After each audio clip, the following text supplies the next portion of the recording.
नमस्कार, स्वागत है आपका। आप देख रहे हैं सी न्यूज़ भारत। मैं हूं आपके साथ इशिता। वक्त हो गया है गुजरात बुलेटिन का। इस बुलेटिन में बात होगी गांधीनगर की, जहां film fair trophy black lady का अनावरण किया गया है। साथ ही बात होगी गांधीनगर की, जहां यातायात पुलिस ने प्रत्येक पैदल यात्री के सिर, बैग या पीठ पर रेडियम पट्टी लगाई है। ऐसी तमाम खबरों पे करेंगे विस्तार से बात। खबर गांधीनगर से, जो भूपेंद्र पटेल के मार्गदर्शन में गुजरात सरकार की 2022 की सिनेमाई पर्यटन नीति के चलते राज्य में फिल्म उद्योग को बड़ा बढ़ावा मिला है और फिल्म फेयर पुरस्कार 2025 का आयोजन इसी दिशा में अहम कदम है। मुख्यमंत्री ने गणमान्य व्यक्तियों की उपस्थिति में film fair trophy black lady का अनावरण किया। इस आयोजन में पर्यटन मंत्री मुलुभाई बेरा, राज्य मंत्री भीकू सिंह परमार, वरिष्ठ अधिकारी MK दास, राजेंद्र कुमार, प्रभाव जोशी, टाइम्स समूह के विनीत जैन और रोहित गोप कुमार, फिल्म निर्माता करण जौहर और अभिनेता विक्रांत मैसी भी मौजूद रहे। मुख्यमंत्री ने कहा कि प्रधानमंत्री नरेंद्र मोदी के नेतृत्व में गुजरात निवेश और मनोरंजन का पसंदीदा गंतव्य बन गया है, जहां फिल्म उद्योग स्थानीय अर्थव्यवस्था, रोजगार और वोकल फॉर लोकल को बढ़ावा देगा। राज्य सरकार ने सिनेमैटिक टूरिज्म पॉलिसी के साथ फिल्मांकन प्रोत्साहन योजना भी लागू की है, जिससे गुजरात फिल्म का नया केंद्र बनता जा रहा है। विश्व नेता और यशस्वी वडाप्रधान श्री नरेंद्रभाई मोदी विकासनी राजनीतिથી દેશની આર્થિક, સામાજિક અને સાંસ્કૃતિક પ્રગતિને નવી દિશા આપી છે। તેમણે સૌના સાથ, સૌનો વિકાસ, સૌનો વિશ્વાસ અને સૌના પ્રયાસના મંત્રથી વિકાસની યાત્રામાં બધા સમાજ અને તમામ પ્રકારના વ્યવસાયોને વિકાસ થાય તેવી નેમ રાખી છે। ગુજરાતના સર્વાંગી વિકાસના પરિણામે પાછલા વર્ષોમાં अन्य इंडस्ट्रीज સાથે फिल्म इंडस्ट्रीનો પણ એટલો જ વિકાસ થયો છે। गांधीनगर से सीनियर संवाददाता अमित पटेल की रिपोर्ट। खबर गांधीनगर से, जहां यातायात पुलिस ने भादरवी पूनम पर अंबाजी जाने वाले रात्रिकालीन पदयात्रियों की सुरक्षा के लिए उनके सिर, बैग और पीठ पर रेडियम पट्टी लगाई, ताकि वे सड़क पर स्पष्ट दिखाई दे। साथ ही सड़क पर चलते समय आवश्यक सावधानियां बरतने के निर्देश दिए गए हैं। गांधीनगर से सीनियर संवाददाता अमित पटेल की रिपोर्ट।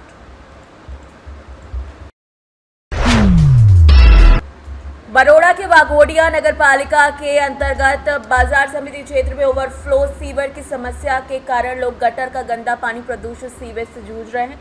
लोग परेशान हैं। बाजार समिति क्षेत्र के निवासियों द्वारा बार बार नगर पालिका के अधिकारियों से शिकायत करने के बावजूद ओवरफ्लो सीवर की समस्या का समाधान नहीं हो रहा। लोग परेशान हैं। बाजार समिति क्षेत्र में गणपति बप्पा का स्थान के पास सीवर लाइन के 4 कक्षों में प्रदूषित सीवेज के कारण धार्मिक भावनाओं को ठेस पहुंचाने की स्थिति पैदा हो गई है।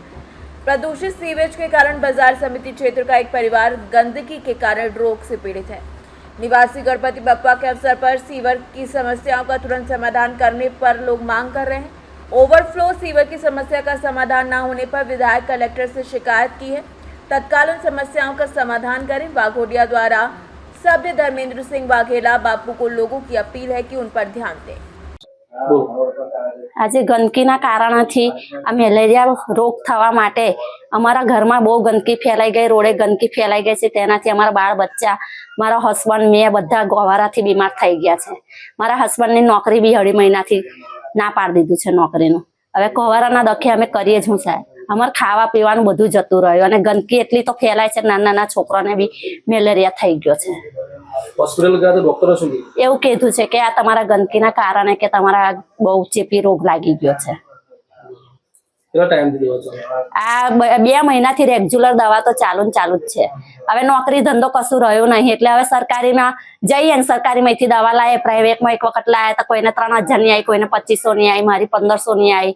હવે નોકરી ધંધો બધું છૂટી ગયું છે, તો હવે કઈથી દવા દારૂ બી કઈથી કરવાની અમારે? તો તમારી માંગ શું છે? હવે અમારો માર્ગ શું, જે સરકાર કરે તે આ ગંદકી અહીંથી કાઢે તો સારું છે, બીજું કઈ નહીં। ભલે અમે ભૂખે મરી જશું, પણ એક વખત આ ગંદકીનું તમે કારણ કાઢી નાખો। કારણ કે અમારા બાળ બચ્ચા, મારા ગંદકીથી મારા બાળ બચ્ચા નાના છોકરા છે, આજે અઠવાડિયાથી સ્કૂલમાં બી નથી જતા, 2.5 મહિનાથી નોકરી નથી જતા, તે એમને બી ના પાડી દીધો, કાગળિયા બી આપી દીધા કે હવે તું નોકરી આવતો ના એમ। તો આ કોવારાના દખેથી મારે તો મારા ઘરવાળાની નોકરી બી ગયા, મારા બાળ બચ્ચા જે મરચું રોટલું મળતું હતું એ બી ગયું અમારે। બોલો. મીડિયા માધ્યમને સાહેબ હું જણાવવા માંગુ છું કે અમારે આ જે ગટરો જે વારંવાર ઉભરાય છે અમે આ બાબતમાં હેરાન થઈ ગયા છે. તો અમે હવે જો અત્યારે અમે તમને આ જે બાયોડેટા અમે આપ્યો છે તમને, હવે આ ગુરુવારથી પણ જો આવતા ગુરુવાર લગી નહીં થાય તો અમે એવું નક્કી કર્યું છે અમારા રહીશોએ કે ચૂંટણીનો બહિષ્કાર કરીશું, કલેક્ટરને જાણ કરીશું, ધારાસભ્યને બી જાણ કરીશું અને આંદોલન કરવાનું છે તો ગમે તે આંદોલન કરવાનું છે તો અમે તૈયાર છે. આ બાબતની અંદર રજૂઆત કરી. રજૂઆત અમે ચીફ ઓફિસરને કરેલી છે. કાગળો પર અમે ગાંધીનગરથી માંડીને બધી જગ્યાએ નકલો આપેલી છે, મારી જોડે પુરાવા સાથે છે. હવે ખાલી અમારે કલેક્ટર અને ચીફ મામલતદાર અને ધારાસભ્યને આ 3 જણને રજૂઆત કરવાની બાકી છે. જો એનું રિઝલ્ટ શું આપે છે અમે 8 દિવસની અંદર અમે રાહ જોઈ રહ્યા છે. મીડિયમના માધ્યમથી અમે તમને જણાવીએ છીએ આ બાબત. ગણેશ ચતુર્થીનો પર્વ ચાલી રહ્યો છે, પંડાલની બહાર જ ગટર ઉભરાઈ છે. ગણેશ ચતુર્થીનો પર્વ ચાલે એના પહેલા અમે 5 દાડા અગાઉ અમે ગયા હતા ચીફ ઓફિસરને મળવા માટે કે સાહેબ અમારા ગણપતિ દાદા બેસાડેલા છે, તમે સ્થળ પર જુઓ. એટલી ગટર ગણપતિ જ્યાં બેસાડેલા છે ત્યાં આગળ જ ગટર ઉભરાઈ છે. અત્યારે અમે રૂબરૂ બી એમને કીધું આજે તમે અહીંયાથી બી જોઈ શકો છો. એ લોકો કહે છે મોટર મૂકી છે, મોટર ભરી ગઈ છે. મોટર સાહેબ ચીફ ઓફિસરના કહેવાથી અમે કહેવા ગયા હતા મોટર મેલી, આજે બી મોટર ભરી ગઈ. હવે એકલી મોટર જ મેળવાથી આજે આ મોટર ભરી, કાલે ચાલે આપણે બીજી મોટર ભરી. એકલા મોટર બેહાડવાથી નિકાલ નહીં આવે સાહેબ, એનો કાયમ માટેનો નિકાલ કરવો પડે. એને અમે ચીફ ઓફિસરને ધ્યાન દોરાયું છે કે આગલી 4 ચેમ્બરો દબાઈ ગયેલી છે, 4 ચેમ્બરો દબાઈ ગયેલી છે, તમે જોઈ લો. પણ એ વાત આજે તકે 60 કરોડનો પ્રોજેક્ટ આવે એની અંદર અમે કામ કરીશું. वडोदरा से सी न्यूज संवाददाता हुसैन मंसूरी की रिपोर्ट। वाघोडिया के मंगल मूर्ति सोसाइटी से अंबा माता मंदिर तक मां अंबा के रथ की भव्य शोभा यात्रा निकाली गई, जिसमें वाघोडिया शहर और आसपास के गांवों में मढ़ेली, आकड़िया, पुरा आदि के बड़ी संख्या में श्रद्धालु शामिल हुए।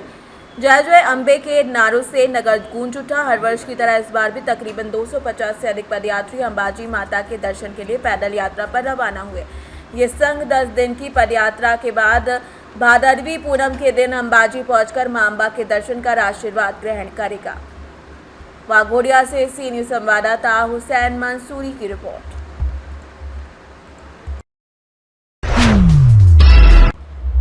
अहमदाबाद में एक डॉक्टर से मुंबई क्राइम ब्रांच और ईडी अधिकारी बनकर 8 करोड़ रुपए की ठगी करने वाले डिजिटल गिरफ्तारी गिरोह का भांडाफोड़ हुआ। अहमदाबाद क्राइम ब्रांच ने पप्पू सिंह, आसिफ शाह उर्फ भादु पठान और विकास कुमार उर्फ मुरारी सिंह को गिरफ्तार किया। अदालत में पेशी के दौरान बताया गया कि डॉक्टर को मुंबई के कैनरा बैंक खाते में 5 लाख रुपए जमा कराने के लिए धमकाया गया था और कंबोडियाई गिरोह ने वीडियो कॉल पर नकली अदालती कार्रवाई दिखाकर भरोसा दिलाया। जांच में सामने आया कि आरोपियों ने कंबोडिया में 272 सिम ऑपरेट किए, जिनमें डॉक्टर को कॉल करने वाला फोन ओडिशा में सक्रिय था। गिरोह भारत में जुड़े बैंक खातों के जरिए पैसे कंबोडिया, सिंगापुर और हांगकांग भेज रहा था। आरोपियों से 32 mobile, 2 laptop, 2 swipe machine, 21 debit credit card, 6 chequebook, stamp, pen drive और 2,84,000 रुपए नगद जब्त किए गए हैं। आगे की जांच जारी है। अहमदाबाद शहर के परिमल गार्डन एरिया में जो क्लिनिक चला रहे एक सीनियर सिटीजन डॉक्टर है, उनके साथ डिजिटल अरेस्ट का एक केस बना है। उस केस की जो विगत है इस तरह है कि डॉक्टर की काफ़ी सारी जानकारी ये स्कैमस्टर्स ने पहले से ले ली थी। वो सीनियर सिटीजन है, कहाँ उनका क्लिनिक है, किस बैंक में उनका अकाउंट है वगैरह। उसके बाद उनको फ़ोन करके बताया गया कि उनके जो बैंक अकाउंट है उस अकाउंट में 5 लाख रुपया जो डिपॉजिट हुआ है फ़िलहाल, वो जो डिपॉजिट हुआ है वो ईडी द्वारा जो अंडर इन्वेस्टिगेशन जो केस है जेट एयरवेज का, उस जेट एयरवेज के वो जो इलीगल ट्रांजैक्शन के पैसे उनके अकाउंट में आए हैं। डॉक्टर ईडी का नाम सुन के ही उनको लगा कि इस बात में कोई तथ्य है, जबकि उनको उसी दूसरे फ़ोन से जब कॉल आया तो वो वीडियो कॉल था। उस वीडियो कॉल में उन्होंने देखा कि वहाँ पर एक नॉर्मल तौर पे जिस तरह से कोर्ट की कार्यवाही चलती है वैसी एक कोर्ट दिखाई गई थी। इन्वेस्टिगेशन ऑफिसर बात कर रहे थे, तो उनको पूरा जताया गया कि ये कोई ऑफिशियल कॉल है उनका, और उनके इन्वेस्टिगेशन में ऑफिशियल इन्वेस्टिगेशन में उनको ये उनके अकाउंट में ये पैसा आया है। फिलहाल उनको ये भी बताया कि हमें इस इन्वेस्टिगेशन के लिए आपकी 40 दिन की कस्टडी रिमांड लेना पड़ेगा। अगर आपको वो 40 दिन हमारे पास ना रहना हो तो आप हम बोले उस अकाउंट में इस केस के सिलसिले में आप इस अकाउंट में आप इतना पैसा आप जमा करो। शुरू में उन्होंने 80 लाख जमा कराया, उसके बाद धीरे धीरे करके 10 दिन के अंदर, 10 से 11 दिन के अंदर उनके फरियादी के पास से उन्होंने मतलब कुल 8 करोड़ 5 लाख रुपए जमा करवाया। अहमदाबाद से सी न्यूज संवाददाता यज्ञेश गोस्वामी की रिपोर्ट। बुलेटिन में फिलहाल इतना ही। देश और दुनिया की तमाम बड़ी जानकारियों के लिए देखते रहिए सी न्यूज भारत।